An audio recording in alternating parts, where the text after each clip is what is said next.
தெலுங்குல இப்போ ரீசெண்டாக போயிட்டுருக்க கரண்ட் எபிசோடு தான் இது. பூமியோட தம்பிக்கும் ககனோட தங்கச்சிக்கும் நிச்சயதார்த்த ஏற்பாடு பண்ணிட்டு இருக்காங்க. இந்த ஃபங்க்ஷனுக்கு பூமியோட அப்பா சரச்சந்திராவும் அபூர்வாவும் சித்தி அப்புறம் செர்ரி இவங்க எல்லாருமே வராங்க. அந்த நேரத்தில் ககன் ஒரு கிஃப்ட் பாக்ஸில் நெக்லஸ் வச்சு கொண்டு வராரு பூமிக்கு கொடுக்கறதுக்கு. பூமிக்கு கொடுக்குறாரு. ஆனால் பூமி அதை திறந்து பார்க்கல. அப்புறம் நான் திறந்து பார்க்குறேன் அப்படின்னு சொல்கிறா. இது மேலே இருந்து அபூர்வாவும் சித்தியும் பார்க்குறாங்க. இவங்க 2 பேருமே பிளான் பண்ணுறாங்க. ஓஹோ, இவ பார்க்கல, இதுக்குள்ளே நாம் ட்ரக்ஸை வச்சிடலான்னு பிளான் பண்ணி அவள் எங்கே வைக்கிறான்னு பார்க்குறாங்க. பீரோவில் வச்ச அந்த நெக்லஸ் பாக்ஸை எடுத்து இவங்க நெக்லஸை எடுத்துகிட்டு அதுக்குள்ளே ட்ரக்ஸை வச்சிடுறாங்க அபூர்வாவும் சித்தியும்.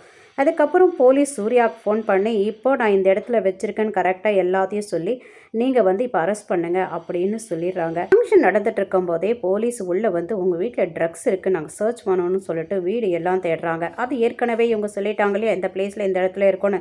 கரெக்டாக அரெஸ்ட் பண்ணுறதுக்காக இருக்கும்போது பூமி சொல்கிறா, அவர் கொடுக்கும்போது நெக்லஸ் தான் இருந்துச்சு, நான் பார்த்தேன், அதுக்குள்ளே ட்ரக்ஸை நான் தான் வச்சேன், என்னை அரெஸ்ட் பண்ணுங்க அப்படின்னு சொல்ல உடனே சரத்சந்திரா பயங்கரமாக திட்டுறார். இன்னும் உன் புருஷன் உன் மேலே கோபமாக தான் இருக்கானா, அவன் தான் இந்த மாதிரி எல்லாம் பண்ணியிருப்பான், எப்படியும் உன்னை 7 வருஷம் ஜெயிலில் தள்ளணுன்றதுக்காக இவன் இப்படி பண்ணியிருப்பான் அப்படின்னு சொல்கிறாரு.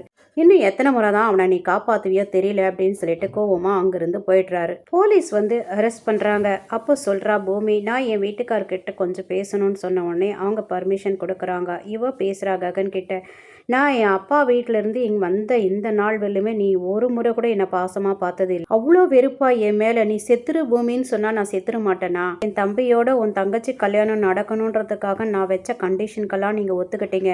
ஆசையாக ஒரு முழம் பூ வாங்கிட்டு வந்து கொடுக்காத நீங்கள் இப்போ கோல்டன் நெக்லஸ் வாங்கிட்டு வந்து கொடுக்கும்போது நான் சந்தேகப்பட்டிருந்துருக்கணும். ஏன் நான் படலைன்னு எனக்கு தெரியல. உன் மேலே இருக்கிற லவ்னால தான் எல்லா இடத்துலையும் நான் முடிஞ்சளவு உன்னை காப்பாற்றினேன் அப்படின்னு சொல்கிறா ககன் கிட்ட. ககன் ரொம்ப உடஞ்சி போயிடுறாரு.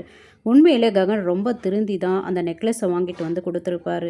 இவன் நெக்லஸை பார்த்துருந்தாளனா தெரிஞ்சிருக்கும். எல்லார்கிட்டையும் பாய் சொல்கிறா, எனக்கு ஒரு இருட்டான லைஃபை காத்துட்ருக்கேன், நான் போகிறேன்னு சொல்லிட்டு போலீஸோட போகிறேன். அபூர்வா சூர்யாவே திட்டுறாங்க, உன் பிளான் எல்லாமே வேஸ்ட்டாக போச்சு, அந்த ககனை நம்மளால் ஒன்றுமே பண்ண முடியாது, இந்த பூமி உயிரோடு இருக்கிற வரலும் இவளை கொன்னுட்டு தான் அவனை கொல்லணும் அப்படின்னு சொல்லிட்டு இருக்கும் போதே கேபி பார்க்குறாரு. அதுக்கப்புறம் கேபி ஓடுறாரு ககன் வீட்டுக்கு.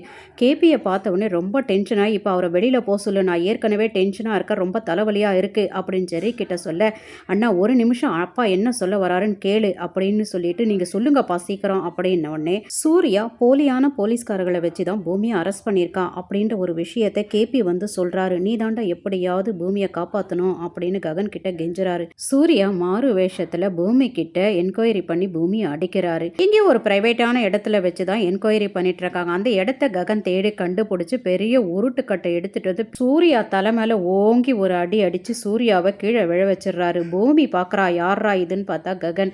அப்படியே அழ ஆரம்பிச்சிடுறா. இதோட இந்த எபிசோட் முடிச்சிருக்காங்க. நெக்ஸ்ட் எபிசோடில் ககனை வந்து அவள் ஏற்றுக்கிறாளா இல்லையா பூமி அப்படின்றத தெரியும்.